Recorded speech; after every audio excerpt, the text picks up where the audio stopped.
Hey y'all, it's your buddy 16-Bit Gambit coming at you with another video.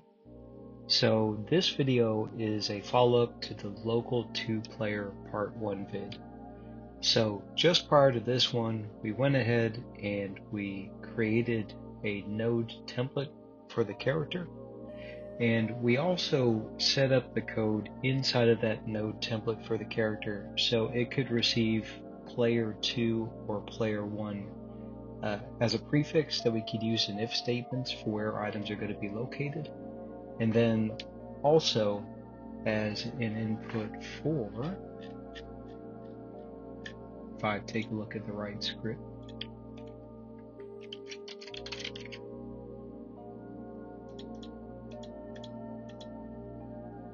the movement input, and we updated under project settings the movement input to receive different inputs from different buttons for player 1 or for player 2. So this one is a follow-up so that when you're playing in 2-player mode, you can display 2 different characters, as well as a few other items. Then at the end I'll share my thoughts on potential next steps depending on how I might want to proceed forward with this game. So to get started, I'm going to go ahead and I'm going to clean up my workspace a little bit. I'm going to go ahead and for now I'm going to delete from the map platformer node the second occurrence. I'm going to go ahead and close out these other items real quick.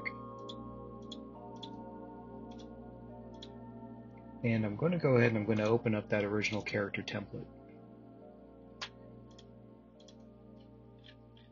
So at this time I'm going to go into the original animation player, and I'm going to use the same process that I did for identifying inputs from player 1 and player 2 to also be applied to the characters and their animations as well.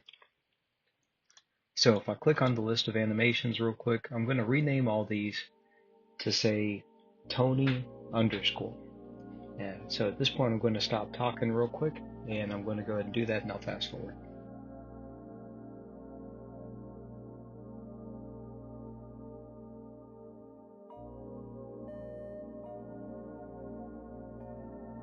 Okay, so now what I'm going to do is I'm going to go through all of the animations and I'm going to duplicate them, and when I duplicate them I'm going to change the name Tony to Donnie in all the names.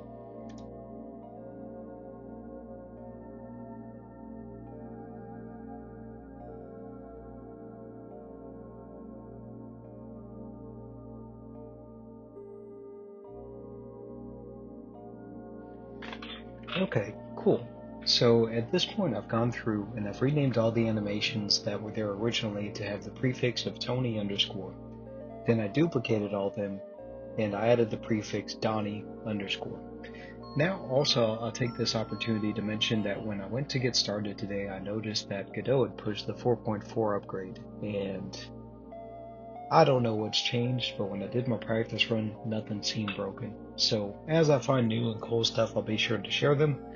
But ultimately, I updated it, and one of the things I noticed while I was working, that the animation player now, instead of being able to hover your mouse over the active part of the track that shows your animation and use the roller to zoom in and zoom out, that at least no longer is the standard way to zoom in.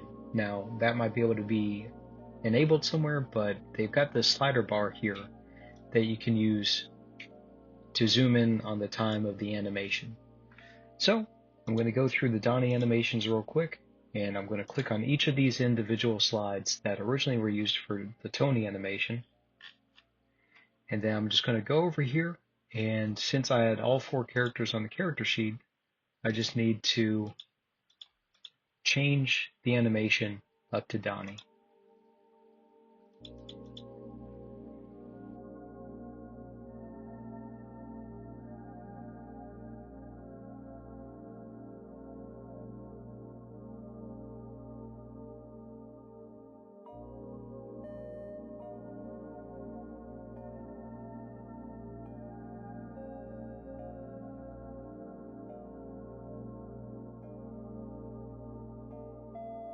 Alright, so now I've gone through, once again, I have renamed all the animations to have either Tony or Donnie as a prefix for them. And then I also went through all the animations, and I replaced the ones on the Donnie animations in their frames to now show Donnie's animations. So if I hit play, now we're going to see him walking. Cool beans. So the upgrade or the update I'm going to make to the script is I'm going to click up to the character node and click on script. I'm going to add another export variable. So just below the player export variable, I'm going to do add export var character string. And because Tony is the main character, I'm going to go ahead and I'm going to default to this one being P1, and character is Tony underscore. And I'm going to scroll down. And for all of the animations, I'm going to do control find, play, and then the bracket. So we got 8 animations I need to update. So now it's going to be play, player, or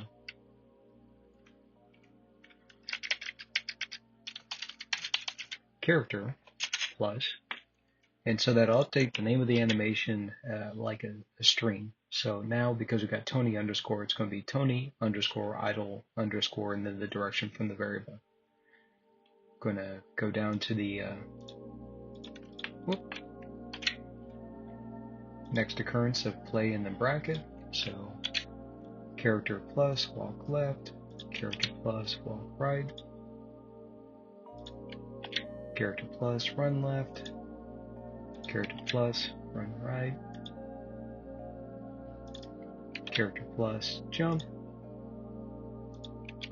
character plus power attack, plus attack. Good, good, good, good, good, good, good, good. Alright, and now also, in order to get the script to stop playing the attack animation, I'm going to come down here to on animation finish. So if anime or anim name dot begins with character plus attack or character plus power, now those will be updated in order to receive the signal that the attack animation has been completed, and it'll go back to the idle state before continuing on with whatever other state that you're using. So checking the script real quick.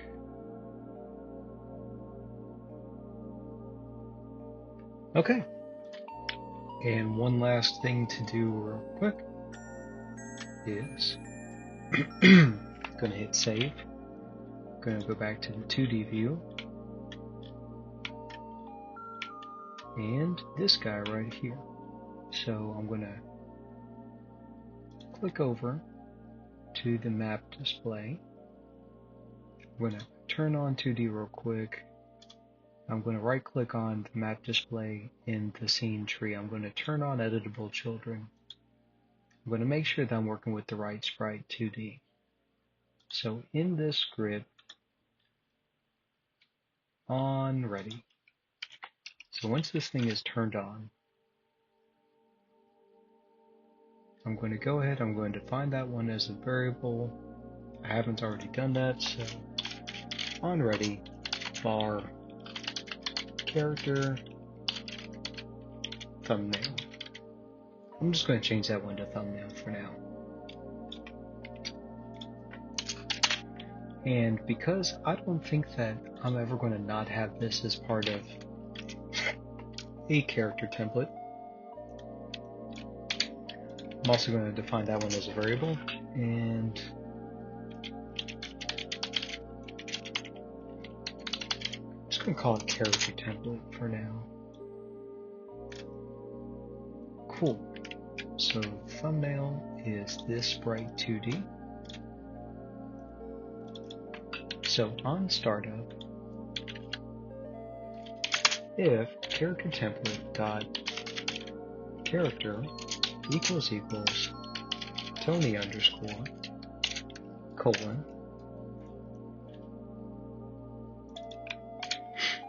thumbnail dot texture equals load.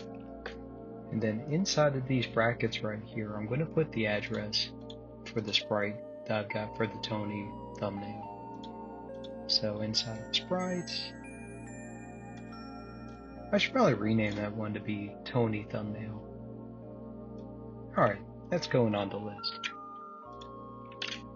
The other if statement is if character template dot character equals Donnie, then we're going to set that one equals to the Donnie thumbnail. And now I've got double quotation marks, and I don't know why. Good times. Okay, so just check on my list real quick, and I should be good. So I'm going to click back over to the map platformer, and I'm going to hit save real quick.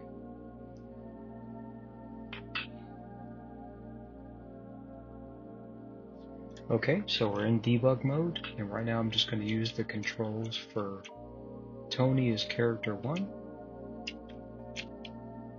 And it looks like we're all good. We can attack, run, jump like normal. So the animations are playing correctly. Okay, so now we see that when I've got the character set to player 1 and Tony, it's all good. Let's go ahead and try Donnie real quick.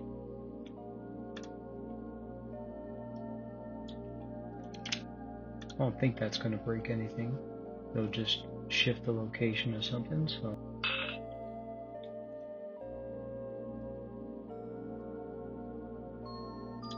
Okay, so now we see that just with the one template inside the map mode, when I switch over to player 2 and Donnie, we've got, I can move Donnie using the player 2 controls, no problem. All of his animations as well. And it defaulted to having his idle. That was one thing that I forgot real quick.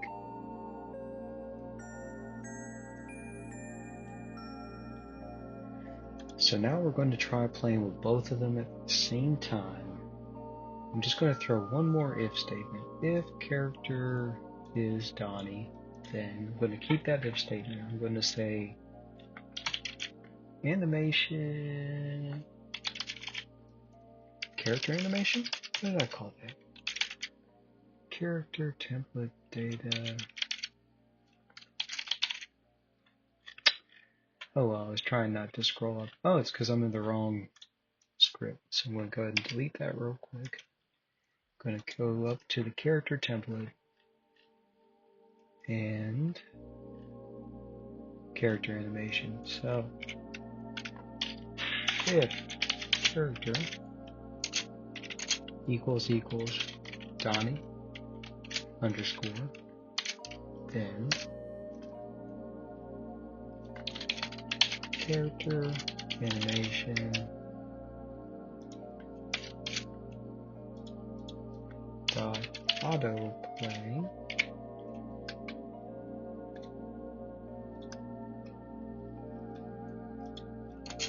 equals character plus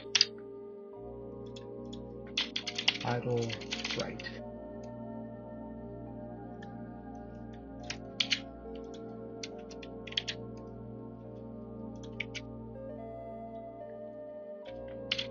Tony character dot idle right. Just for giggles, I'm going to set Donnie facing left. Left, Tony, Donnie, save. And now I'm going to go back here to my files. Now I'm going to go to scripts or scenes. I'm going to go ahead and drag in this one that's for Donnie, although now I believe there's no purpose in having those two as separate ones because I have the export variables. So I'm going to test that. I'm going to delete this real quick. I'm going to take just from the original template, and whereas the template is player 2 and Donnie, I'm going to change the first one to player 1 and Tony. the second occurrence is going to be player 2. Okay, so maybe I do need to do that. So if I change that,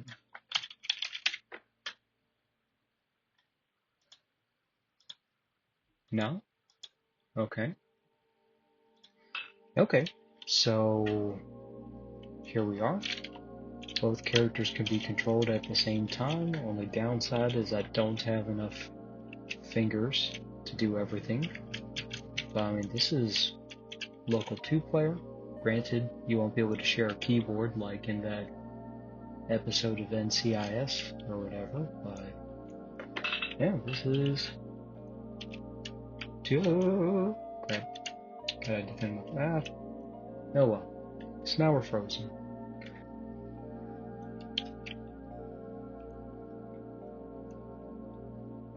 Okay, I'm back. So, not exactly sure why that bug happened, but now at least if I get hit, it'll update the character display. And that happens for both player 1 and player 2.